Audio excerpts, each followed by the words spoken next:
Assalamualaikum warahmatullahi wabarakatuh.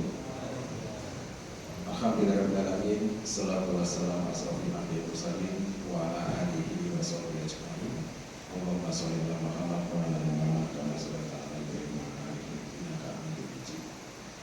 Jamaah sholat Isya dan sholat tarawih masjid Mubarak yang dirahmati Allah, sebelum kita mendengarkan ceramah pada kesempatan malam hari ini, kemudian dilanjutkan dengan sholat tarawih berjamaah. Perkenalan kami dari Panitia Masjid Mubarak yang ada beberapa informasi. Yang pertama, hasil infak sholat subuh tadi pagi alhamdulillah telah terkumpul sebesar 400.000 rupiah, sehingga total jumlah infak sehari saat ini telah terkumpul sebesar 20.252.000 rupiah. Semoga ini menjadi pelajaran bagi jamaah sekalian. Amin ya rabbal alamin.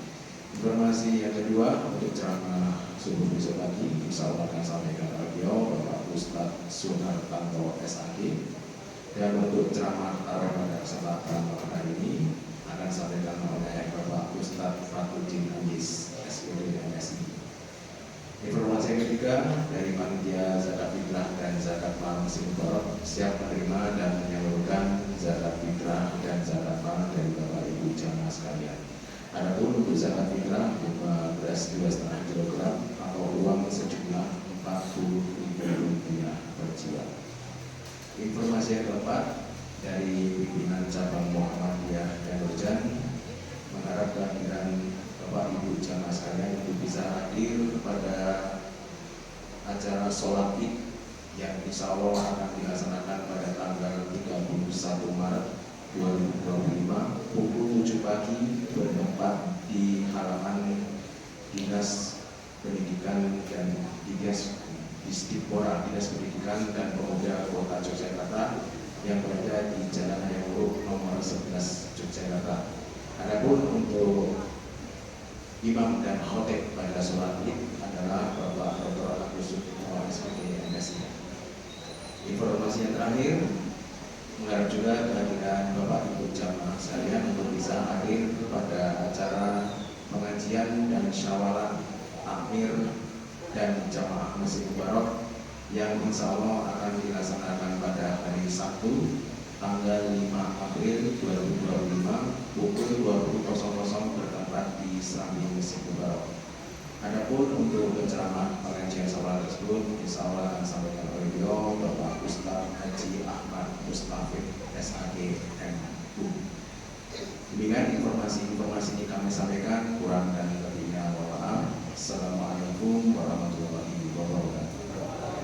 Kepada Bapak Fatudin Anjis, waktu dan waktu persilakan.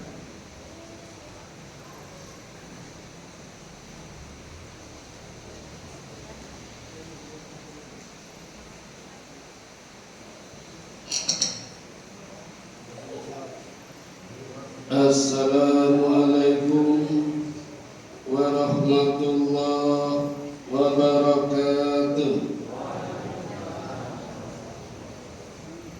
Alhamdulillahilladzi arsala rasulahu bil huda wa dinil haq liyudhhirahu 'ala dini kulli wa kafa billahi syahida. Jamaah sholat Isya wa tarawih wal witri Masjid Mubarak yang diberkati Allah.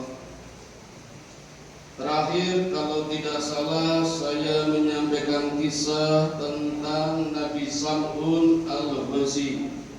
Leres mboten? Alhamdulillah kali. Ada yang belum sempat menerima materinya, nanti bisa lihat di channel YouTube saya, Hikmah Channel, gambarnya pelangi. Jangan lupa like, subscribe, and share. Wilayah banget ini. Yang sering saya kirim Pak Ruli, Pak Jenengan, ada 5 saya kabar. Bapak Ibu, sore hari ini saya masih ingin melanjutkan kisah Sam'un al-Ghazi di wilayah dakwah yang lain.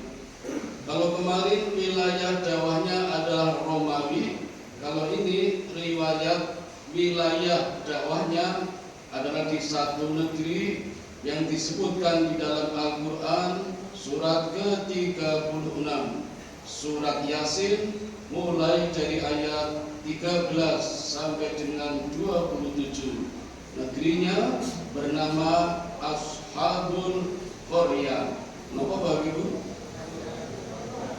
Ashabul artinya penduduk, Qaryah artinya negeri yang dibinasakan Allah.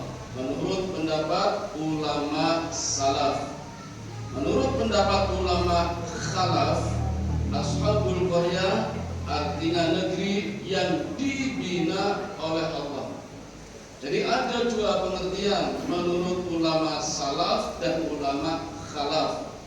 Negeri yang dibinasakan Allah dan negeri yang dibina oleh Allah. Di mana letak wilayah negeri Ashabul Qaryah? Ilmuwan menemukan ternyata lokasinya di tepi Laut Mediterania atau Laut Tengah. Disebut Laut Tengah karena posisinya di tengah-tengah di antara tiga benua, benua Asia, benua Eropa, dan benua Afrika. Maka tanahnya sangat subur dan menjadi jalur perdagangan, pusat perekonomian negara-negara besar ketika itu. Dan Ashabul Qaryah meliputi 4 kota, yaitu kota Alexandria, Al-Quds, Romawi, dan Antioquia. Nah, Antioquia ini Bapak Ibu yang menjadi topik trending, kasus Ashabul Qaryah. Bagaimana kasusnya? Saya baca dulu ayatnya yang ke-13. A'udzubillahi minasyaitonirrajim. Wadrib lahum mathalan ashabal qaryah idja'ahal mursalun. Dan buatlah suatu perumpamaan bagi mereka, yaitu penduduk suatu negeri ketika utusan-utusan datang kepada mereka. Ujung kalimat ini Bapak Ibu bunyinya ketika utusan-utusan datang kepada mereka. Berarti Bapak Ibu, utusan atau nabi yang diutus ke negeri Ashabul Qaryah lebih dari satu, tidak cuma satu. Karena kalimatnya utusan-utusan. Setuju Matan? Ini menariknya Bapak Ibu. Kenapa sampai Allah mengirimkan 3 nabi? Padahal umat-umat sebelumnya ketika ingkar kepada Allah, Allah cukup kirim 1 nabi. Kaum Dzurriyyah Qabil, Allah kirim 1 nabi untuk mengingatkan kembali kepada jalan yang benar, yaitu Nabi Nuh. Kaum Ad ingkar kepada Allah, Allah kirim 1 nabi, Nabi Hud. Kaum Samud ingkar kepada Allah, Allah kirim 1 nabi, Nabi Soleh. Kaum Sodom ingkar kepada Allah, Allah kirim 1 nabi, Nabi Lut. Kaum Naniwa ingkar kepada Allah, Allah kirim 1 nabi, Nabi Yunus. Kaum Madian ingkar kepada Allah, Allah kirim 1 nabi, Nabi Syuaib. Dan kaum kafir Quraisy, Allah kirim 1 nabi, Nabi Muhammad sallallahu alaihi wasallam. 1 nabi Bapak Ibu. Nah, negeri Antioquia ini Ashabul Qaryah Allah kirim 3 nabi Bapak Ibu. Ini mesti gak main-main ini. 3 nabi. Bagaimana Allah mengirim 3 nabi ini? Ayat berikutnya, ketika kami mengutus kepada mereka 2 orang utusan, lalu mereka mendustakan keduanya, kemudian kami kuatkan dengan utusan yang ketiga. Maka ketika utusan berkata, sungguh kami adalah orang-orang yang diutus kepadamu. Jadi Allah kirim 3 nabi Bapak Ibu. 3 nabi ini siapa saja? Di dalam tafsir Ibnu Katsir, 3 nabi ini bernama Nabi Shodiq, Nabi Masduq, dan Nabi Shalom. Di dalam tafsir Al-Misbah, orangnya sama, nabinya sama, tapi pakai nama lain. Nabi Sam'un Al-Huzi yang kemarin saya ceritakan. Yang kedua, Nabi Yuhana, dan yang ketiga Nabi Paulus. Ketiganya adalah murid dari Nabi Isa alaihi salatu wassalam. Nabi Isa Bapak Ibu punya murid jumlahnya 12. Namanya kaum Hawariyun, semuanya muslim. Saya ulangi, Nabi Isa punya murid 12, semuanya muslim. Kalau muridnya muslim, gurunya pasti muslim. Kenapa bisa berubah jadi Kristen? Malah cek Tuhan. Ada sejarahnya Bapak Ibu. Tapi akan saya sampaikan insya Allah di bulan Ramadan tahun depan. Ini Ashabul Qaryah dulu, sudah tanggung Bapak Ibu. Di negeri Ashabul Qaryah ini Allah kirimkan 3 nabi. Pertama 2 dulu. Allah kirim melalui pintu gerbang sebelah utara masuk ke negeri yang namanya Antioquia. Sebelum masuk, berjumpa dengan seorang lelaki tua yang tidak punya mata. Wajahnya bias, cuma hidung sama mulut, nggak punya mata. Ketika ditanya oleh 2 nabi ini di mana letaknya kota Antioquia, lewatnya mana, lelaki tua ini menjawab, berikan aku mata dulu, baru akan aku tunjukkan lewat mana masuk negeri Antioquia. Karena 2 nabi ini muridnya Nabi Isa, maka mudah saja minta kepada Allah, berikan mukjizat, berikan matanya. Dengan tanah liat Bapak Ibu, lembung yang ada di sekitarnya digulung-gulung pakai tangan jadi seperti pupil, tempelkan di depan wajah, tekan, baca Bismillahirrahmanirrahim, jadi mata dan bisa melihat. Mau coba? Pasti gagal. Kan bukan Nabi. Nabi Isa juga punya kemampuan yang sama, namanya gurunya. Bisa menyembuhkan berbagai macam penyakit mata, bahkan bisa memberi mata kepada orang yang belum punya mata. Muridnya juga begitu. Maka sesuai dengan janjinya tadi, lelaki tua ini memberikan petunjuk lewat mana masuk negeri Antioquia. Tidak cuma itu, diantarkannya masuk, mampir ke rumahnya dan dijumpainya di kamarnya ternyata punya anak yang sedang menderita penyakit lumpuh. Disembuhkan Bapak Ibu. Tidak cuma orang-orang yang ada di sekitarnya yang mendapatkan nikmat barokah dari kedatangan 2 orang ini. Beritanya sampai ke kerajaan, sampai dipanggil raja, dan raja kebetulan punya anak putri yang sudah meninggal 3 hari yang lalu, tapi belum dikubur. Minta dihidupkan lagi, bisa. Sama dengan Nabi Isa, bisa menyembuhkan, bisa menghidupkan orang yang sudah meninggal, tetapi asal belum dikubur. Kalau sudah dikubur di lemboyangan nggak bisa. Asal belum dikubur masih bisa. Kalau masih ada Nabi Isa, muridnya juga bisa. Nah Bapak Ibu, ini logika nih, pakai logika ini. Ada penduduk baru datang di suatu tempat, berjasa, banyak memberikan manfaat, menolong orang, mengobati tanpa biaya, gratis, kudune warga seneng ya. Logikanya seneng. Tetapi justru akhirnya warga tidak senang dengan 2 orang ini. Kenapa Bapak Ibu? Karena ternyata 2 orang ini nabi.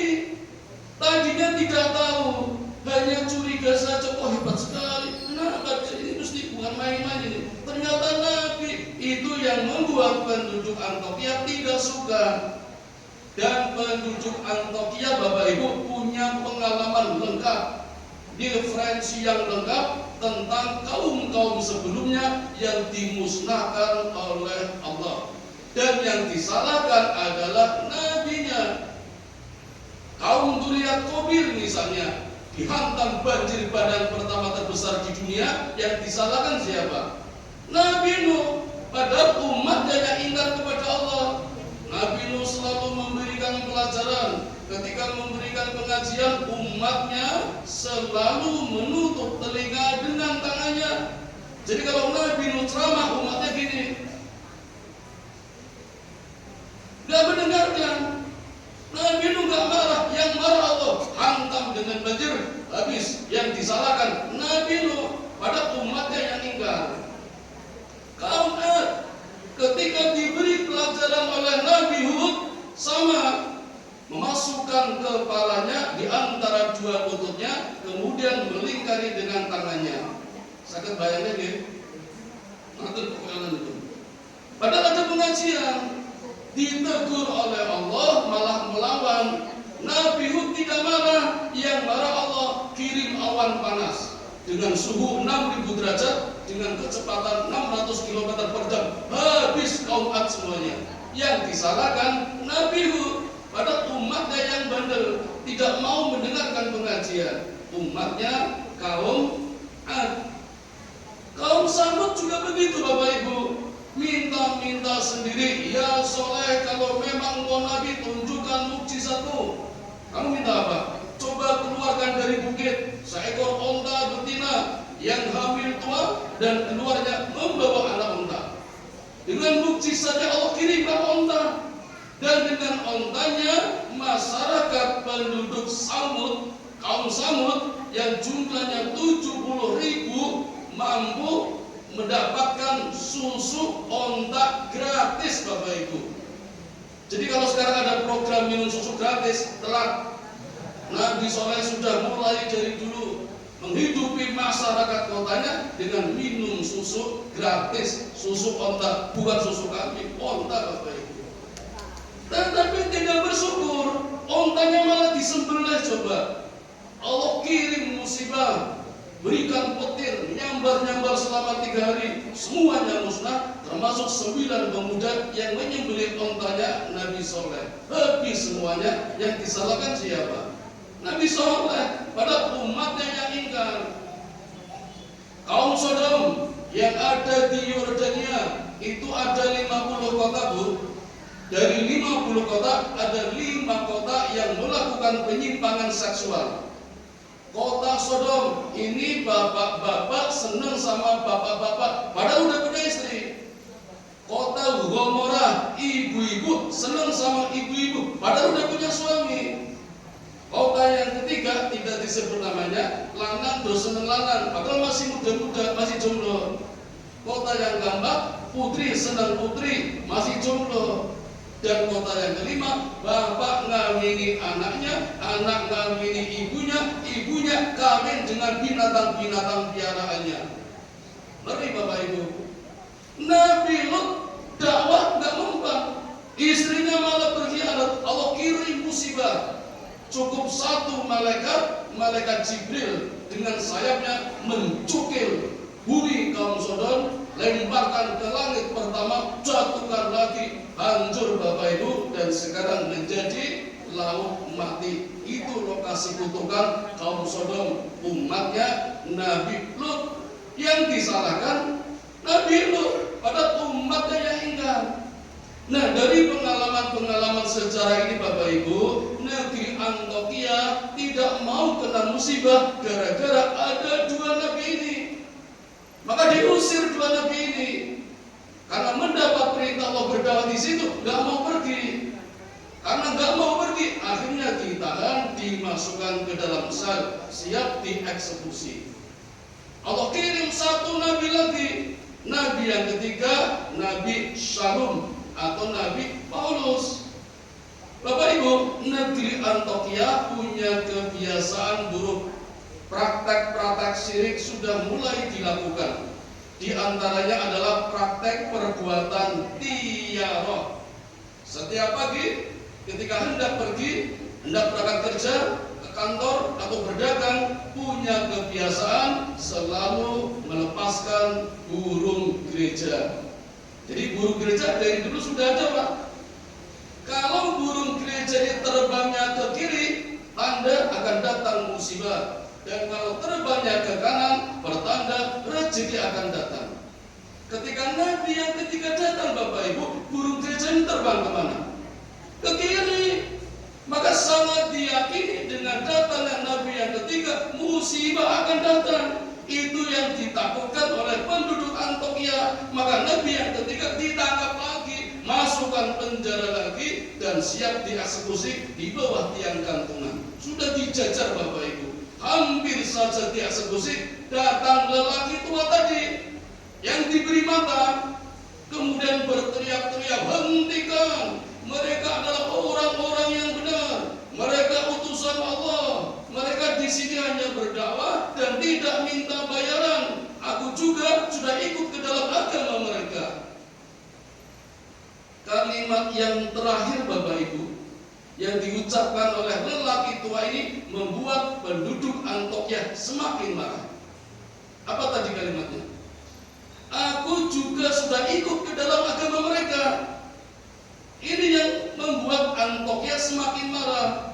Nabinya mau diusir, ini malah ikut ke dalam agama mereka. Maka Bapak Ibu, yang dirajam, yang disiksa, yang dianiaya justru lelaki tua ini. 3 nabi malah dibebaskan. Yang lelaki tua ini malah dirajam. Badannya dipendam di tanah, kepalanya di atasnya dilempari batu sambil berdarah-darah. Masih dijebol lagi seperti jebol ketela itu. Perutnya diinjak-injak, lemparkan ke dalam sumur, dibunuh seperti pembantaian PKI. Mati Bapak Ibu. Tetapi di ayat berikutnya Allah kisahkan ruhnya masuk surga. Dan ketika masuk surga, ruh ini sempat melihat ke bawah, melihat ke bumi, melihat ke penduduk Antiokhia dan mengatakan, andai saja negeri Antiokhia penduduknya tahu kalau aku masuk surga, tentu tidak akan berbuat seperti ini. Itu Allah tuliskan di dalam surat Yasin ayat-ayat berikutnya. Maka Bapak Ibu, setelah lelaki tua ini ruhnya masuk surga, Allah menyelesaikan kasus Ashabul Qaryah tidak dengan mendatangkan musuh, tidak mendatangkan gempa bumi, tanah longsor, tsunami, tidak. Allah cukup kirim satu malaikat, namanya malaikat Jibril, dalam bentuk seorang laki-laki berdiri di depan pintu gerbang kota. Hanya dengan satu teriakan saja musnah semua penduduk negeri Antiokhia. Hanya menyisakan 3 orang Bapak Ibu, 3 nabi. Masih ingat? Nabi Sodek, Nabi Masduk, Nabi Shalom, atau Nabi Samun, Nabi Yuhana, Nabi Paulus. Ini yang diselamatkan Allah. Sedangkan penduduknya semuanya dibinasakan karena ingkar kepada Allah. Menurut ulama salaf. Dan sekarang menurut ulama khalaf Bapak Ibu, setelah penduduk negeri Antiokhia dibinasakan, Allah ganti dengan generasi yang baru. Allah kasih penduduk yang baru. Ini pelajaran buat kita Bapak Ibu. Kalau negeri ini sudah banyak maksiat, pemimpin yang dolim, koruptor merajalela, umatnya bodoh-bodoh, bisa saja seperti negeri Antiokhia yang kalau ganti generasinya, ganti yang baru, kita musnah semua. Bisa saja Bapak Ibu. Buktinya ada negeri Antiokhia. Allah ganti yang baru, penduduk yang baru yang siap dibina oleh Allah melalui 3 nabi ini. Dengan apa 3 nabi ini membina penduduk Antiokhia yang baru? Dengan memberikan pemahaman-pemahaman, ajaran-ajaran yang terkandung di dalam surat Yasin. Bapak Ibu, mumpung di bulan Ramadan, walaupun tinggal 2 hari, sebisa mungkin kita khatam 30 juz. Kalau tidak bisa 1 juz, tidak bisa 1 surat saja, surat Yasin. Dengan surat Yasin ini Bapak Ibu, 3 nabi ini membina negeri Antiokhia yang baru. Walhasil sampai sekarang negerinya menjadi negeri yang baldatun thayyibatun wa rabbun ghafur. Negaranya makmur, sejahtera dalam lindungan Allah Subhanahu wa taala berkat mengamalkan surat Yasin. Maka Bapak Ibu, kenapa surat Yasin? Karena Yasin adalah hatinya Quran. Ketika kita susah, resah, gelisah, gundah gulana, banyak pikiran, kejar-kejar debt kolektor, baca saja Yasin, insya Allah hatinya damai, tenang, sejuk, berkat surat Yasin yang katanya hatinya Quran. Jadi kesimpulannya Bapak Ibu, Ashabul Qaryah adalah negeri yang dibinasakan Allah dan negeri yang dibina Allah. Mana yang dibinasakan? Antiokhia lama. Mana yang dibina? Antiokhia baru. Jadi ada dua negeri Antiokhia, yang lama dan yang baru. Dan Bapak Ibu, nama Antiokhia baru sekarang semakin masyhur dan dikenal dengan nama kaum Yasin. Jadi kalau nanti kita ditanya siapa yang disebut kaum Yasin, adalah penduduk Antiokhia baru yang dibina oleh 3 nabi ini dengan memahami, mempelajari surat Yasin. Bapak Ibu, sebagai penutup, saya yakin, seyakin-yakinnya kalau bapak-bapak di sini pasti rajin membaca surat Yasin, khususnya ketika tahlilan. Sami kali kula ngingaten. Sekedar saran Bapak Ibu, Ibu buatan nanti bisa memberikan support kepada bapak-bapak. Bagaimana kalau kita tingkatkan kualitas membacanya? Tidak cuma ketika tahlilan saja, tidak balapan, tidak cepet-cepetan, tapi ditambahi membaca terjemahannya, pahami maknanya, pelajari sejarahnya, gali isinya. Insya Allah Bapak Ibu, kita tidak cuma mendapatkan pahala saja, insya Allah semakin pandai, semakin pintar, bertambah hasanah ilmu pengetahuannya. Setuju betul? Tak tunggu tahun depan Bapak Ibu. Mohon maaf Bapak Ibu terlalu lama, saya sampai di sini dulu, dan agaknya malam ini malam terakhir tugas saya. Maka barangkali ketika Idul Fitri besok tidak bertemu, izinkan saya malam ini mengucapkan taqabbalallahu minna wa minkum wa taqabbal ya karim minal aidin wal faizin wal maqbulin wa kullu amin. Semoga Allah menerima segala amalan kita di bulan Ramadan tahun ini dan mempertemukan kita kembali di bulan Ramadan tahun depan. Mohon maaf kalau dalam serangkaian ceramah saya banyak kesalahan. Bapak Ibu gak usah minta maaf, sudah saya maafkan sebelum Ramadan datang kemarin. Tahu kupat duduhe santen, mbok pilih poten lepat, nyuwun pangapunten. Subhanakallahumma wa bihamdika asyhadu an la ilaha illa anta astaghfiruka wa atubu ilaik. Assalamualaikum warahmatullahi wabarakatuh.